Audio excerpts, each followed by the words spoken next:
सबसे इम्पोर्टेंट जो हमें समझ आता है एग्रीकल्चर के संबंध में है वो है to focus on physical infrastructure. Y?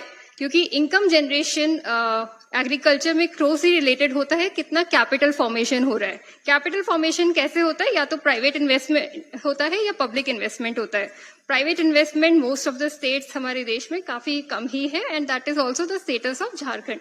तो उस केस में अगर आपके पास private sector participation in critical infrastructure such as agricultural markets, such as storage for and such as logistics, अगर वो नहीं है तो it is important for the state to double up investment in this critical infrastructure. So that is what I would first like to recommend.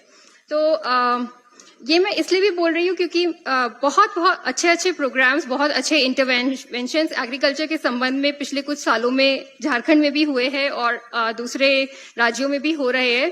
लेकिन कहाँ वही सारे intervention सीमित रह जाते हैं, वो ये इसलिए रह जाते हैं क्योंकि इन सब इंफ्रास्ट्रक्चर में कहीं पे भी इन्वेस्टमेंट होता नहीं है। तो most of the programmes, interventions schemes that we have seen achieve limited success because there is no ag market infrastructure which can be utilized for price discovery mechanism, or there is limited agri market infrastructure for such purposes. Storage is almost next to nil for small and marginal farmers, जो झारखंड में भी 85% से ज्यादा प्रतिशत में है। And lastly, logistics. So let me just describe these in detail. पहला मैं एग्री मार्केट स्ट्रेंथनिंग पे बात करूंगी। हम सबको पता है कि छोटा किसान हमेशा मोस्टली फार्म गेट पर ही अपना प्रोड्यूस सेल करता है, और वो क्यों नहीं मंडीज में करता है? क्योंकि वो जनरली काफी दूर रहती है, तो उसके लिए ट्रांसपोर्टेशन कॉस्ट काफी बढ़ जाता है। तो what happens is that typically छोटा किसान एक लोकल ट्रेडर को बेचता है और उससे उसकी जो आय होती है वो, क्योंकि कम प्राइस पे उसको अपना प्रोड्यूस बेचना होता है, तो इतनी ज्यादा हाई नहीं होती है। So one of the things that the government can undertake, which it has done in the past, is also to expand on village hearts, so that in these village hearts farmers can directly sell. क्योंकि government ने already APMC market में बहुत reform, APMC act में सारे reforms करके earlier what was prohibited is no longer prohibited. तो अब अगर नंबर ऑफ विलेज हार्ट्स बढ़ाया जाए तो उससे किसान डायरेक्टली अपना जो प्रोड्यूस है वो ज्यादा प्राइस पर बेच सकता है। और ये एक्सपीरियंस हमने दूसरे स्टेट्स में जैसे कि तेलंगाना, महाराष्ट्र में भी देखा है। RBI का रिसर्च ने बताया है कि इन सब स्टेट्स में जब फार्मर्स डायरेक्टली कंज्यूमर को बेच रहे हैं तो फार्मर को भी ज्यादा पैसा मिलता है और कंज्यूमर्स को भी कम में खरीदना पड़ता है। तो विन विन सिचुएशन है। तो मेरा फर्स्ट रिकमेंडेशन यही है कि ज्यादा ऐसी मार्केट्स क्रिएट करी जाए और इसके लिए एक बजट एलोकेशन किया जाए। दूसरा चीज है मॉडर्नाइजेशन ऑफ मंडीज। वहां पर कुछ भी हो, चाहे छोटा किसान ना बेचे, लेकिन मंडीज में ही प्राइस समझ आता है कि एक किसी भी चीज का जो प्राइस डिस्कवरी मैकेनिज्म होता है वो हमारी APMC मंडी से ही होता है। तो इट इज, और हमने और राज्यों में भी देखा कि जहां पे भी मंडीज नहीं होती है वहां पर किसी भी FPO, किसी भी ट्रेडर के लिए ये बहुत, या किसी भी फार्मर के लिए ये बहुत मुश्किल होता है डिटरमिन करना कि what should be the price at which that should sell और परचेज। तो मंडी का इंफ्रास्ट्रक्चर हमारे को स्ट्रेंथन करना ही चाहिए। उसमें हमारे को उसमें हमारे को सॉर्टिंग, ग्रेडिंग फैसिलिटीज प्रोवाइड करनी चाहिए। So that is about egg markets.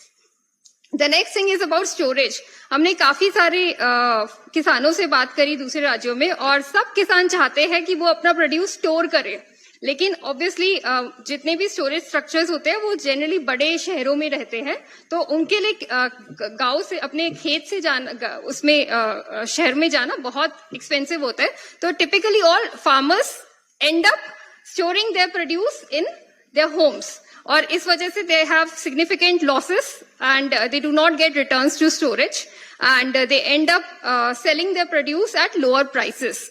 So one of the models that the government can undertake is private micro warehousing network, जो बिहार में एक एक्टेक फर्म है एर्गो करके, वो विलेज के 3 से 5 किलोमीटर के रेडियस में बहुत सारे ऐसे छोटे छोटे वेयर हाउसेस बना देते हैं और फार्मर्स एक ऐप के जरिए अपना प्रोड्यूस वहां पर अप्लाई कर सकते हैं and they will come and collect your produce. So some such models can be tried even in Jharkhand, which will help reduce post-harvest losses as well as increase price for the farmer.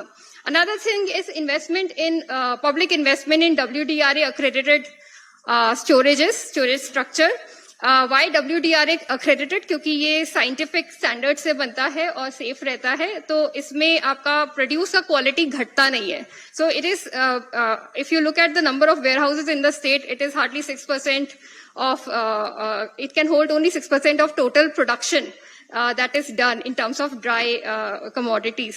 So it is of extreme importance in my understanding to increase public investments even in WDRA accredited warehouses. इसका एक और benefit ये है कि अगर आप WDRA accredited warehouses में store करोगे और even for micro warehousing network में अगर आप ये warehouses accredited होंगे तो इससे आप फाइनेंस भी ले सकते हो. सो बैंक फाइनेंस जो अदरवाइज कोलेटरल नहीं होता है फार्मर्स के पास, through these warehouses it can be accessed. So warehousing based finance can be provided to most of the farmers through this. So मेरा एक और यही सजेशन है कि स्टोरेज पे थोड़ा ध्यान दिया जाए.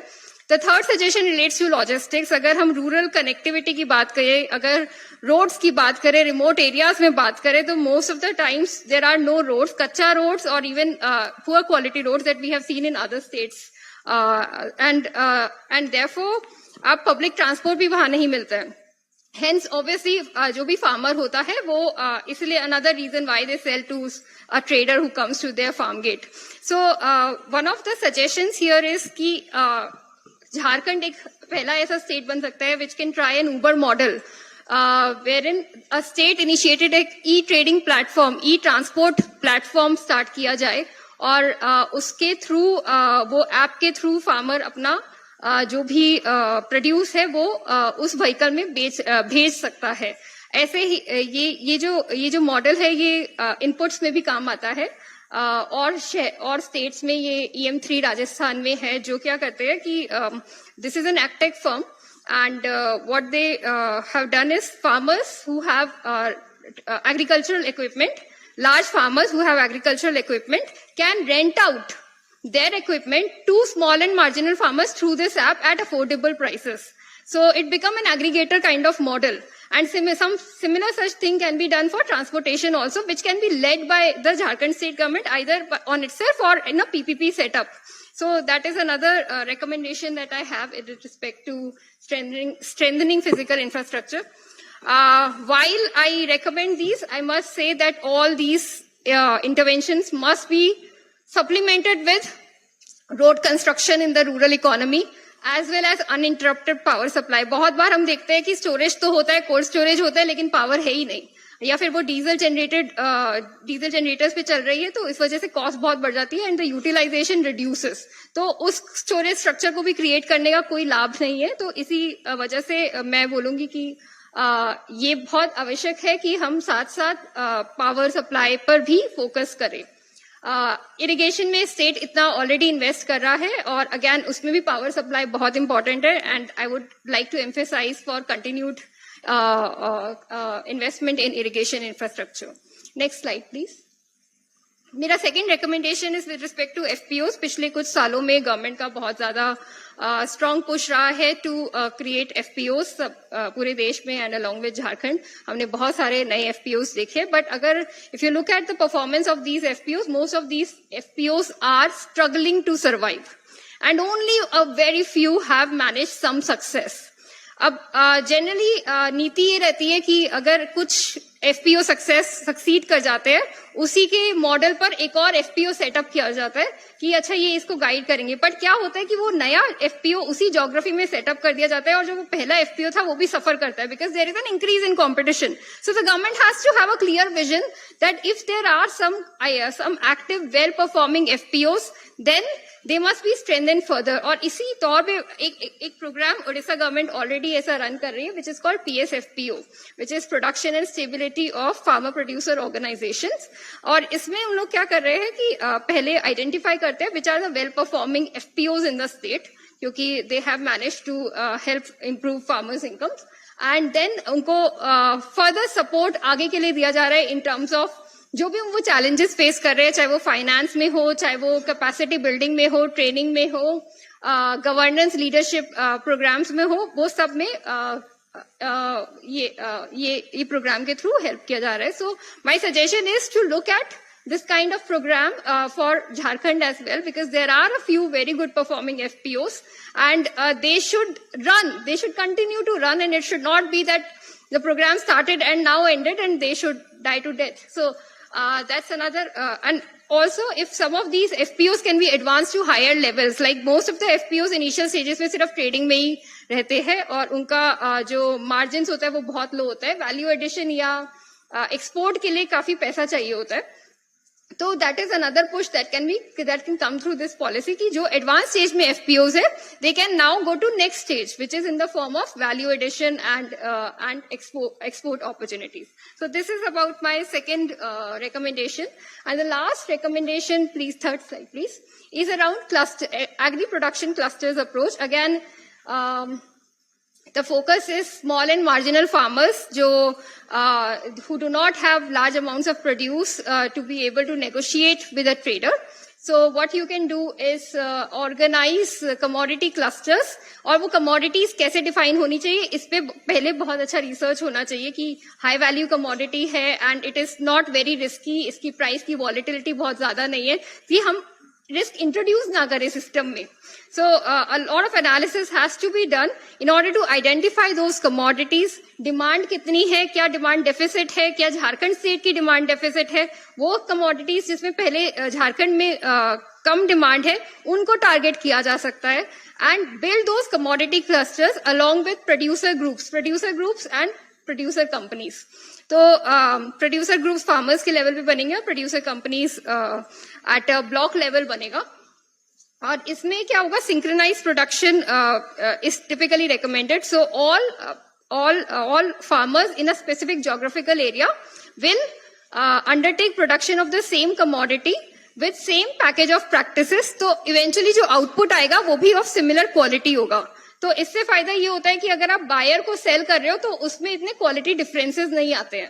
So that's a model that Odisha has used, which you would know as Agriculture Production Cluster Program in Odisha, which was initially started with 40 implementation in 40 blocks and has now been expanded to 100 blocks, because seeing the success of that program. So it is my suggestion to look at that model and possibly adopt a similar model contextualized in Jharkhand for Jharkhand, and it would benefit the agri sector in the state. So with that, I would end my recommendations. So thank you so much.